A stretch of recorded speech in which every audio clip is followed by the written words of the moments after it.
अस्सलामुअलैकुम, कैसे हैं आप सब। उम्मीद करती हूँ आप सब ठीक होंगे। Welcome to my channel story corner. चलिए चलते हैं आज के किस्से की तरफ। सफ़ेद पोश। रुकैया मैयत को गुस्ल देने का काम करती थी। इसके पास ज़ेबा एक दरमियानी उम्र की औरत घर में हेल्पर के तौर पर काम करती थी। रुकैया इसके काम से खुश और मुतमईन थी। ज़ेबा अपने काम से काम रखती। ज़ेबा ने कभी रुकैया के सामने अपने हालात का रोना नहीं रोया, ना ही रुकैया ने कभी जानने की कोशिश की। एक दफ़ा ज़ेबा की बेटी रुकैया के पास आई। मुझे कुछ पैसे दे दें। ज़ेबा बहुत नाराज़ हुई बेटी पर। आज आई हो, आइंदा मत आना। मुझे ये मांगने वाली आदत बहुत बुरी लगती है।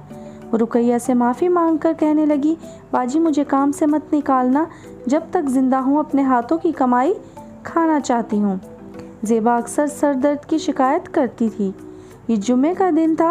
वो रुकैया से कहने लगी, बाजी आज मुझे सख्त सर दर्द है, आप इजाज़त दें तो मैं एक कप चाय बनाकर पी लूँ।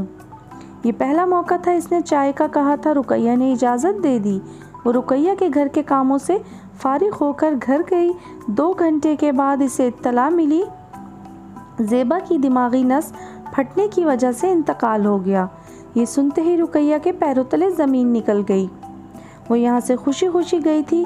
रुकैया गुस्ल की गर्ज से ज़ेबा के घर गई। 2 बंगलों के साथ एक छोटा सा नामुकम्मल घर था।